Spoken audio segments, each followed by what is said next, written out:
आप सभी को बहुत बहुत नमस्कार प्रणाम। कैसे हैं आप सभी लोग? उम्मीद है कि आप लोग बहुत अच्छे होंगे।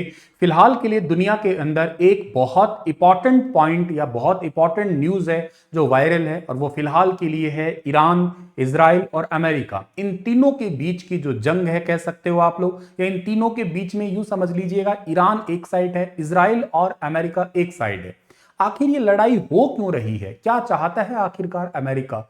एक दौर में जब इजराइल और ईरान एक दूसरे के बहुत अच्छे दोस्त थे, एक दांत रोटी टूटने जैसी कहावत कह सकते हो, इतने अच्छे दोस्त जो आज एक दूसरे के इतने कट्टर दुश्मन हैं, वो क्यों बन चुके हैं? ये क्यों लड़ाई कर रहे हैं? क्या कोई कहीं तीसरा भी इसके अंदर बीच में नहीं है क्या? हमारे भारत पे इसका क्या इंपैक्ट पड़ेगा? क्या वाकई तेल 500 रुपए लीटर के हो जाएगा क्या? या इसकी वजह से कहीं हमें इफेक्ट पड़ेगा? हमारा इस ईरान के साथ क्या रिश्ता है? हमें किसकी तरफ ज्यादा सिंपैथी देनी चाहिए? मतलब हमारा मानसिक मनोबल किस, मानसिक रूप से या जैसे भी है, हमें मनोबल किसका बढ़ाना चाहिए? ईरान का, इजराइल का, अमेरिका का? किस साइड जाना चाहिएगा? आइए इसको पूरे मसले को हम लोग समझ लेते हैं, थोड़ा सिंपल शब्दों में समझने की कोशिश करते हैं। आशा करता हूं आप बहुत अच्छे होंगे। मेरा नाम है सुनील बिश्नोई और सुनील बिश्नोई यूट्यूब चैनल पे आप सभी का बहुत स्वागत है। चैनल को सब्सक्राइब नहीं किया है तो कर लीजिएगा। और अगर आप एचपीएससी एससीएस की तैयारी कर रहे हो तो आधारशिला बैच ले सकते हैं, सीटी मेंस के लिए द्रोणाचार्य बैच ले सकते हैं। स्टार आईक्यू एप्लीकेशन पे जाके होली ऑफर 5 मार्च तक एक्टिव है, होली कूपन कोड लगा के मैक्सिमम डिस्काउंट भी ले सकते हैं। ईरान के अंदर भी रिसेंटली एक बार मैं आपको ब्रीफ में बता देता हूं, जो सैयद अली हुसैनी खामेनेई है, इनकी मृत्यु हो चुकी है। ये ईरान के सुप्रीम लीडर थे। ईरान में 37 साल तक सबसे ताकतवर थे खामेनेई।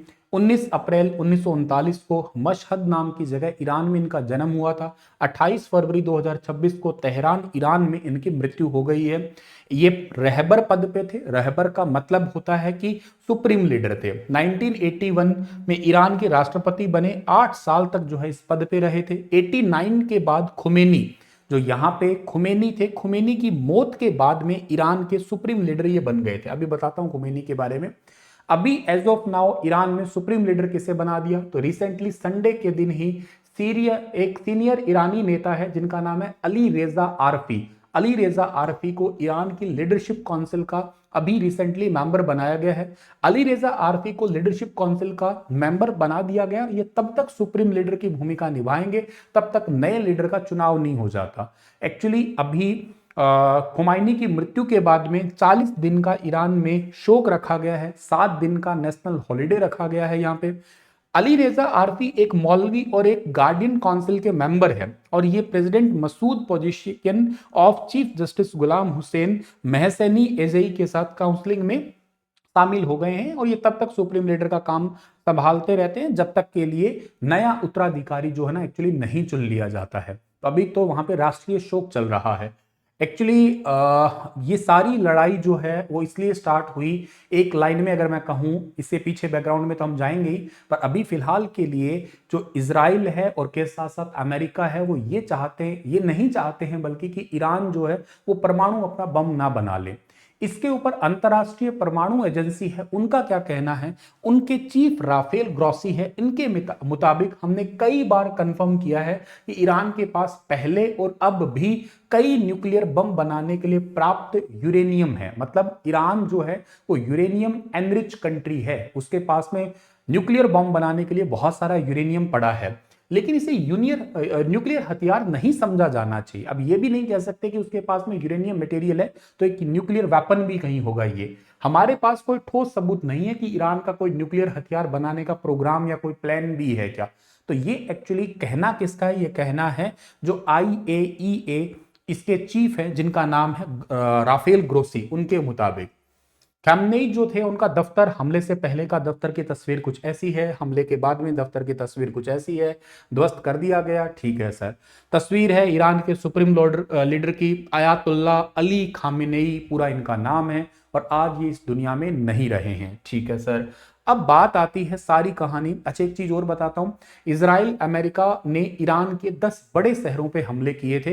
अभी सैटरडे सुबह की बात है, भारतीय समय अनुसार 11:30 बजे की बात है। अमेरिका ने ईरान पर सांझा हवाई हमला करवाया था, और एक हमला ईरान के सुप्रीम लीडर जिनका नाम है अयातुल्ला अली खामेनेई, इनके दफ्तर के पास हुआ था, जिसके पास उनको इनिशियली तो किसी सुरक्षित जगह पे ले गए थे। बाद में क्या हुआ था, देखो अब ये हमला कैसे करवाया गया, यहां करवाया अमेरिका ने, इजराइल से करवाया, किसकी जगह पे करवाया, ये जगह आबिज हो गया है। इसके अलावा तेहरान इंपॉर्टेंट जगह है जो राजधानी है। इसके अलावा बुशेहर में हुआ, बंदर अब्बास में, यहाँ पे बहुत सारा मटेरियल्स है इनके पास में, यहाँ पे पेट्रोलियम मटेरियल भी बहुत सारा भरा हुआ है। इसके अलावा खोरमाबाद में हुआ है, दिसफुल में भी हुआ है, इसके अलावा इस्फान में भी हुआ है, करम शाह जो है ना वहां पे भी हुआ, कोम में भी हुआ, ऐसे इंपॉर्टेंट। रिपोर्ट के मुताबिक ईरान ने इजराइल पर 400 से ज्यादा मिसाइल जो है वो भी दागी है। ठीक है सर, अब थोड़ी सी कहानी पे हम लोग समझ लेते हैं बैकग्राउंड की हिस्ट्री क्या रही है।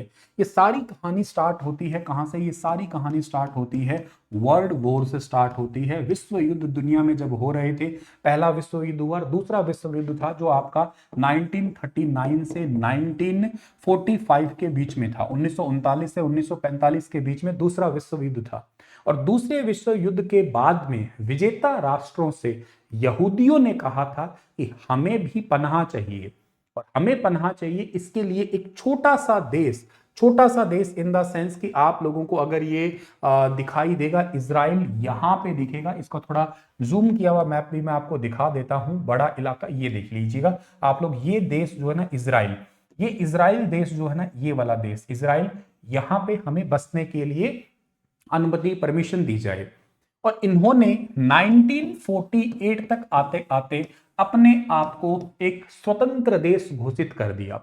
ये बात बहुत सारे मुस्लिम देशों को पची नहीं, बहुत सारे लगभग 57 मुस्लिम देश है उनको ये बात पची नहीं। आज वर्तमान में इस इजराइल से 57 मुस्लिम देश जो है ना वो इससे डरते हैं, वो बहुत इससे डर लगता है, क्योंकि इसके पास में एक चीज की गजब की पावर है, वो है इसके पास में मिलिट्री वेपन।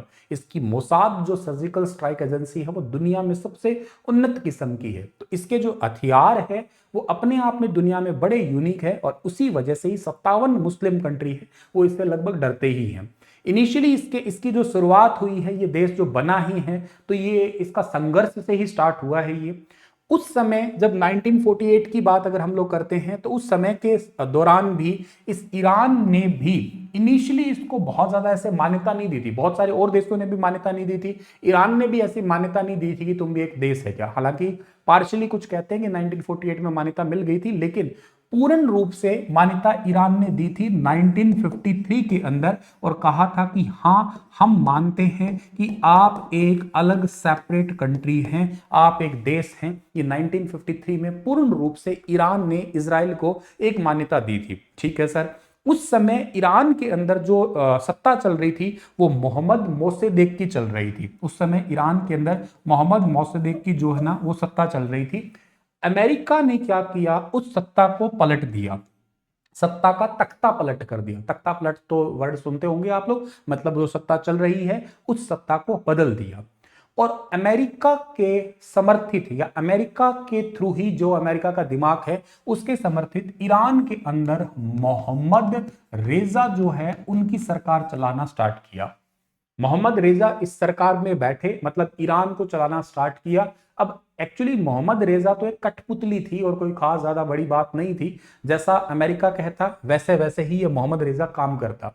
करता क्या, अमेरिका क्या है, वेस्टर्न कल्चर यहां पे इंक्लूड किया। ध्यान रखिएगा, जो ईरान है, ईरान में यहां पे मुस्लिम समुदाय है, और मुस्लिम समुदाय जो है ना वहां पे बहुत ज्यादा जो कल्चर है, जो हमारे इंडिया में है फिर भी उनके आने की वजह से यहाँ पे कल्चर थोड़ा बड़ा है, लेकिन ये वाले तो कट्टर सिया मानते हैं। ध्यान रखना, ये सिया मुस्लिम है।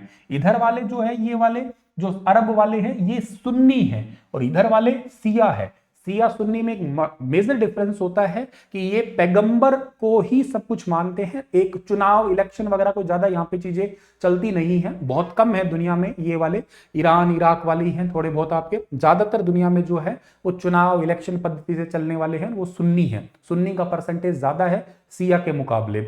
ये थोड़े कट्टर होते हैं, थोड़े ज्यादा कट्टर किस्म के ही होते हैं। तो यहां पे क्या है, ईरान के अंदर वेस्टर्न कल्चर आ गया। अब आप सोच के देखो, किसी मुस्लिम कंट्री में ये हाल इन द सेंस कि आपको ये इंडिया में या बाकी देशों में बड़ा नॉर्मल लगता होगा, लेकिन ईरान जैसे देश के अंदर लड़कियां स्कर्ट्स पहन रही है, जींस पहन रही है, ओपन तरीके से किसी डांस में जा रहे हैं, लड़का लड़की पार्क में एक साथ बैठे हैं, गाड़ी चला रहे हैं, घूम रहे हैं, डांस कर रहे हैं, मस्ती कर रहे हैं, ये फोटो आप लोगों को मुस्लिम कंट्रीज के लिए बहुत ही ज्यादा चौंकाने वाले लगेंगे। अभी रिसेंटली मैंने आपको एक वीडियो में बताया था, अलग से पढ़ा के, अफगानिस्तान जो है उस पर तालिबानी सरकार का पूरा पूरा हक है। तो तालिबानी अफगानिस्तान में एक नया रिसेंटली कानून आया है कि अगर कोई पति अपनी पत्नी या बच्चों को पीटना चाहे तो पीट सकता है, उसको अपराध नहीं माना जाएगा तब तक जब तक पीटने में हड्डियां ना टूट जाएं या घाव ना हो जाए। 3-4-5 सेंटीमीटर तक का अगर घाव ना हो जाए या हड्डियां ना टूट जाए तब तक उसको अपराध नहीं माना जाएगा। और अगर मान लो हड्डियां टूटी भी है तो अपराध होगा और सजा केवल 15 दिन की होगी। लड़की के लिए यह है कि तुम अगर बिना बताए मायके भी चली गई ना तो तुम्हें 3 महीने की उल्टा तुम्हें सजा हो जाएगी। तुम सोच सकते हो किस प्रकार के कानून हैं इस्लामिक कंट्री के अंदर। बहुत ज्यादा महिलाओं को पढ़ाना लिखाना या उनको अधिकार देना, ये तो देखो बाकी दूसरे समाज में भी इतना ज्यादा होता नहीं है कि महिलाओं के लिए इतना ओपन हो। हर लड़की के लिए घर से बाहर निकलना, पढ़ना या अपने बारे में सोचना या कामयाब होना बहुत ही टिपिकल कंडीशन है। लेकिन बाकी धर्मों से मुस्लिम इस्लाम में थोड़ा और ज्यादा स्ट्रिक्ट है। ये सिया की बात करते हो तो और स्ट्रिक्ट है। लेकिन इस दौर के दौरान जो है, जब मोहम्मद रेजा की सरकार चल रही थी, इस समय यहां पे कल्चर वेस्टर्न कल्चर हो गया पूरा। और ये वेस्टर्न कल्चर खूब पनपा, म्यूजिक है, डांस है, ये कपड़े हैं, कॉलेज जाना, स्कूल जाना, बढ़िया तरीके से पढ़ाई करना, एकदम ओपन फ्रीली सब कुछ ठीक ठाक चल गया। किसी भी देश को अगर बदलना हो तो पहले उसका कल्चर बदल दो, उसके अनुसार फिर धीरे धीरे धीरे धीरे सब चीजें बदलने लग जाएगी।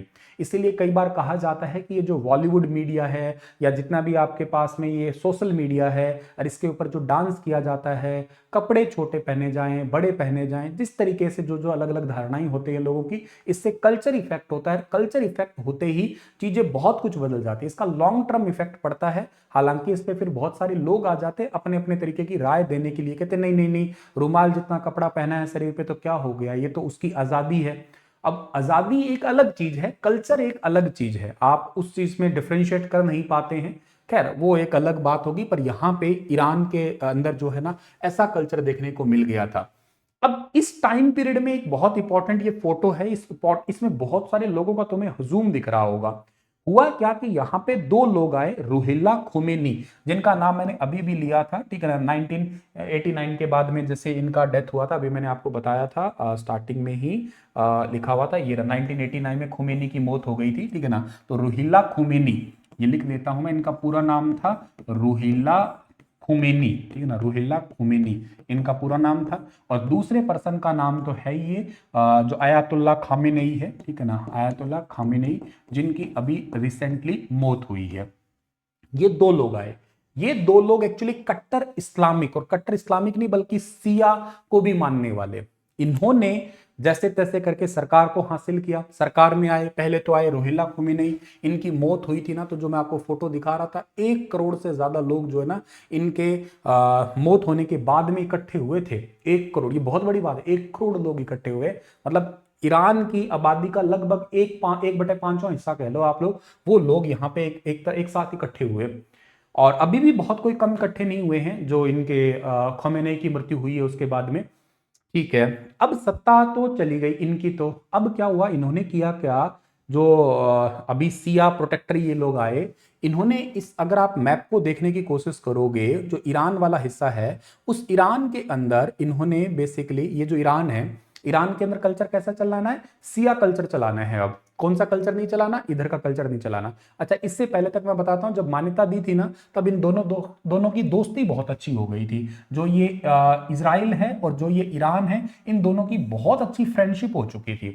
दोस्ती होगी देशों की तो क्या मिलेगा, दोस्ती होगी देशों का तो यूं होगा कि ईरान के पास में क्या है, ईरान के पास में पेट्रोलियम पदार्थ है, इस वाले इलाके में पेट्रोलियम पदार्थ है। ये वाला जो है इसको पर्सियन गल्फ कहते हैं। ईरान का पहले नाम फारसी हुआ करता था, तो ये वाली पर्सियन गल्फ ये फारस की खाड़ी कहलाती है। इधर ओमान है, ओमान के ऊपर ये कौन सी खाड़ी कहलाती है, इसको कहा करते हो आप लोग, ओमान की खाड़ी कहते हो। ये है ओमान की खाड़ी है। और याद रखिएगा ये कौन सा है, ये आपकी इधर जो है ये वाली फारस की खाड़ी है। तो इनका जो इस साइड वाले इलाके में खूब सारा पेट्रोलियम पदार्थ होता है, बढ़िया पेट्रोलियम होता है इस वाले जोन के अंदर। तो ईरान कहता है कि भैया एक काम करो, हम दोस्त हैं तो हमसे तुम पेट्रोलियम पदार्थ जो है ना वो अपने देश में लेके जाओ। अब कुछ हमने दिया है तो तुम हमें क्या दोगे, बदले में हमें हथियार की जरूरत पड़ेगी तो तुम हमें वेपन्स जो है ना वो देते रहना। इजराइल उसको वेपन दे रहा है, ये उसको पेट्रोलियम पदार्थ दे रहा है, दोनों की दोस्ती बढ़िया ठीक ठाक चल रही है। अब दोस्ती तो ठीक ठाक चल रही है, लेकिन क्या हो रहा है कि ये जैसे ही सत्ता पलटी मतलब यहां पे अब सिया वाले जो आए और जैसे ही खोमेनी साहब आए, उन्होंने कहा अरे अरे ये जो इजराइल है और जो ये अमेरिका है, ये दोनों, उधर है अमेरिका थोड़ा, ठीक है ना, तो ये दोनों हैं, ये दोनों बेसिकली शैतान हैं। इसको तो अमेरिका को कहा कि ये तो बड़ा शैतान है, ये इजराइल है ये तो कैंसर का ट्यूमर है, ये छोटा शैतान है, इन दोनों से दूर रहो, इन दोनों से दूर रहो। अब इन दोनों से दूर रहो तो आप ये सोच के चलो कि एक तो ये दोस्त, पहले अच्छे दोस्त हैं ये, और अब दोस्त के बाद में इनका अगर अलग अलग अलगाव होता है, देखो अगर दोस्त दुश्मन दुश्मन रहे तो कोई टेंशन नहीं है, लेकिन दोस्त दुश्मन बन जाए ना तो बड़ी दिक्कत होती है। कारण कारण क्योंकि इन दोनों के आपस में सारे राज पता होते हैं। इसराइल को एक्चुअली खामेनेई को मारने का कारण सबसे बड़ा यही भी था कि अगर इसको नहीं मारा जाएगा तो बहुत सारी चीजें हैं, क्योंकि देखो हथियार तो इन्होंने दे रखे हैं, चलाने भी बहुत अच्छे से आते हैं, इनको सीख भी चुके हैं सब चीजें, अब बस करना है इन्होंने अंधाधुंध तरीके से उसका प्रयोग। तो एक तरीका ये था इनको खत्म करना। दूसरा तरीका ये अपना कहीं न्यूक्लियर अटैक ना, अच्छा एक बात और भी है, ये दुश्मनी भी बता देता हूं मैं, इस ईरान की पहले दोस्ती थी पर अब तो दुश्मनी इसके साथ में है। अकेले इसकी दुश्मनी नहीं है, इधर आपका जो सऊदी अरेबिया वाला इलाका है ना, इनसे भी इनकी ये सऊदी अरेबिया का इलाका ये रहा आपका, ये जो इलाका है सऊदी अरेबिया का इस साइड, इससे भी इनकी दुश्मनी है। आप ये देखो कि सऊदी अरब और ईरान है, इनके बीच में तो पर्शियन गल्फ ही आती है ना, तो इनका और इनका आपस में दुश्मनी। और ऐसा है कि ये सऊदी अरब वाले इधर कह रहे हैं, इनको अमेरिका को कह रहे हैं, बल्कि पैसा दे रहे हैं कि यार इसको खत्म कर दो, कहीं ऐसा ना हो कि हमसे कहीं आने वाले टाइम में ये बहुत बड़ा ना बन जाए और बहुत ज्यादा ऐसे परमाणु में आगे ना चला जाए ये। तो इसी करके ये कह रहा है कि भाई इनको तो खत्म करो एटलीस्ट, तो ठीक है। अब सरकार तो ठीक है यहाँ पे होगी, अब एक थोड़ा सा आपको एक आइडिया तो मिल गया है कि यहाँ पे हो क्या रहा है। अब आप लोग थोड़ी और चीजों को समझने की स्टार्ट करो। एक चीज और आपको मैं पहले बताता हूँ, हर सर हमारे इंडिया और ईरान जो है ना, इनका क्या पर्सपेक्टिव, हमें किसकी तरफ सिंपैथी दिखानी है। हमें ध्यान रखना ईरान की ही सिंपैथी दिखानी पड़ेगी और दिखानी चाहिए भी। पहली तो बात, ईरान ने आज तक हमें कभी भी नुकसान नहीं पहुंचाया, इंटरनेशनल जितने भी मंच है उस पर हमेशा हमारी तारीफ ही की है, हमें कभी भी नीचा नहीं दिखाया कि हम लोग कुछ खराब कर रहे हैं या हमारे लिए कुछ खराब इन्होंने कुछ किया हो, ऐसा कभी आज तक किया ही नहीं है, किसी जगह पे भी नहीं किया है। पहली बात छोड़ो, चलो ऐसा भी नहीं कहेंगे, इस बात के लिए भी नहीं हम साथ दे रहे, हम साथ क्यों दे रहे हैं वो सुनो। एक्चुअली ईरान और इंडिया है, इन दोनों के बीच में तो चाबहार पोर्ट के थ्रू व्यापार हो रहा है। एकमात्र ऐसी जगह है ये ईरान जिसके थ्रू हम लोग जो है ईरान के रास्ते होते होते और इधर अफगानिस्तान में जा सकते हैं, तजाकिस्तान किर्गिस्तान इधर जा सकते हैं हम लोग, क्योंकि इधर ये भूखा प्यासा देश बैठा है पाकिस्तान, इससे तो हमारा कुछ लेना देना है नहीं, इससे लेना देना भी करें भी क्या। अच्छा, उधर जाने के लिए हमें पाकिस्तान ऑक्यूपाइड कश्मीर, जो कि इतना जल्दी आपको लगता है कि मिल नहीं पाएगा, तो मुद्दा ये कि हमारा एक तो ये रूट अफगानिस्तान को जाने के लिए, या उस साइड आप लोग जो है ना तुर्कमेनिस्तान, उज्बेकिस्तान, कजाकिस्तान, रशिया, वो रूट सबसे बढ़िया तरीका है। दूसरा, यहां से हमें मिलता है पेट्रोलियम पदार्थ, और पेट्रोल हमें सस्ता मिलता है यहां से। हालांकि या तो पेट्रोल आपको कौन कौन दे सकता है, पेट्रोल आपको दे सकता है ईरान दे सकता है और सऊदी अरेबिया दे सकता है। सऊदी अरेबिया कह रहा है कि मुझसे पेट्रोल ले लो, कोई दिक्कत नहीं, आप लोग यहां से पेट्रोल ले सकते हो, ईरान से भी पेट्रोल ले रहे हो, ठीक है। दोनों में बड़ा फर्क क्या है, ये पेट्रोल जितने भी रुपए में देगा उससे सस्ता ईरान ही देता है। जैसे मान लो कि ये कह रहा है कि एक काम करो, मुझसे तुम 40 रुपए में पेट्रोल ले लो, लीटर के हिसाब से ले लो। ये कह रहा है कोई बात नहीं, छोड़ो तुम मुझसे 35 में ले लो। ये कहेगा कोई बात नहीं, तुम भी मुझसे 35 में ले लो। यहां से आपको पता है हम कितने में खरीद रहे हैं, 27 रुपए में खरीद रहे हैं अभी फिलहाल के लिए। तो हमारे लिए तो बेनिफिट है, हमें इससे मतलब नहीं है कि हम इससे दोस्ती रखें, हमें मतलब दोस्ती हमारी उससे है जो हमारे देश के लिए ज्यादा बेनिफिशियल है। देश के लिए बेनिफिशियल ईरान है एक मामले में, व्यापार करता ही हमें पेट्रोल दे रहा है। अब पेट्रोल ये दे रहा है तो बदले में हमें पैसे देने चाहिए, हम पैसे नहीं देते इनको, तो क्या करते हैं इनको हम कहते हैं तुम एक काम करो हमसे सामान ले जाओ। बचपन में तुम लोग कभी ऐसे किए होंगे ना कि दुकान पे गए होंगे, गेहूं दे के बदले में कुल्फी ले ली होगी। कोई गली में कुल्फी बेचने वाला आया होगा, उसको एक कटोरा गेहूं का भर के उसको दिया, बदले में एक या दो कुल्फी उससे ले ली, कोई चीज वगैरह ले ली आप लोगों ने। बस वही काम समझिएगा भाई, हमारे भारत में गेहूं हो रहा है, चावल हो रहा है, जो भी हमारा कपड़ा वगैरह का टेक्सटाइल इंडस्ट्री वगैरह, दवाइयां हैं, आप हमसे सामान ले जाओ। अच्छा, देते भी हैं तो करेंसी में क्या देते हैं? करेंसी में इनको रुपए देते हैं हम लोग, रुपए करेंसी देते हैं। क्यों देते हैं? क्योंकि वो रुपए कहते कल को हमसे ही व्यापार करने में काम आएगा तुम्हारा। कहते हमसे कोई सामान खरीदने आओगे ना, हमें वो रुपए पकड़ा देना, हम ले लेंगे, कोई टेंशन नहीं है, तुम्हें करेंसी ये ले लो। कितना फायदे का सौदा है। हालांकि यहाँ पे एक ट्रेन वगैरह बनाने का भी मामला था कि ट्रेन बनाने के, ट्रेन का रास्ता मतलब रूट बनाने के लिए था। बहुत लंबे टाइम तक इंजीनियर्स ने वो काम कंप्लीट किया नहीं, चाइना ने तो कंप्लीट कर दिया लेकिन हमने नहीं किया वो। ठीक है, तो इसके लिए एक पॉइंट याद कर लेना, हमें सिंपैथी दिखानी है किसके लिए? ईरान के लिए हमारी सिंपैथी रहनी ही चाहिए, क्योंकि इंटरनेशनली हमें कोई ऐसा नुकसान किया नहीं है इसने तो। ठीक है, ये बचना भी जरूरी है, अगर ये नहीं बचा तो प्रॉब्लम हो जाएगी आने वाले टाइम पीरियड में, बहुत ज्यादा तेल जो है ना महंगा हो जाएगा हमारे लिए, 500 रुपए लीटर तक भी जा सकता है, ये भी एक बड़ी प्रॉब्लम हो सकती है। तो आने वाले टाइम पीरियड के लिए ये बचना जरूरी है, युद्ध भी समाप्त होना जरूरी है। मुंबई पोर्ट से हम चाबहार बंदरगाह के साथ में ऐसे हम लोग एक बंदरगाह और भी है, इधर है आपका वो सितवे पोर्ट है, म्यांमार में सितवे पोर्ट है, उसके साथ में हम व्यापार करते हैं, म्यांमार का पोर्ट है सितवे वाला। ठीक है, अच्छा एक ध्यान रखिएगा, ये जो रास्ते हैं, जैसे कैप ऑफ गुड होप का रास्ता लेता है नीदरलैंड से, बहुत लंबा घूम के आना पड़ता है उनको अगर वो ऐसे आए तो। यहां बीच में जो है ना, इस वाली जगह पे ये होमरुज स्ट्रेट, ये सॉरी इधर तो है, ये रेड सी वाली जगह है यहाँ पे, और एक है स्ट्रेट ऑफ होमरुज है। मुझे लगता है कि ईरान को फिलहाल के लिए होमरुज स्ट्रेट पे कुछ कब्जा कर लेना चाहिए आने वाले समय से बचने के लिए। आप अगर ध्यान से देखोगे होमरुज स्ट्रेट को, ये वाली जगह है आपके पास में, इधर वाली जगह ये है होमरुज स्ट्रेट।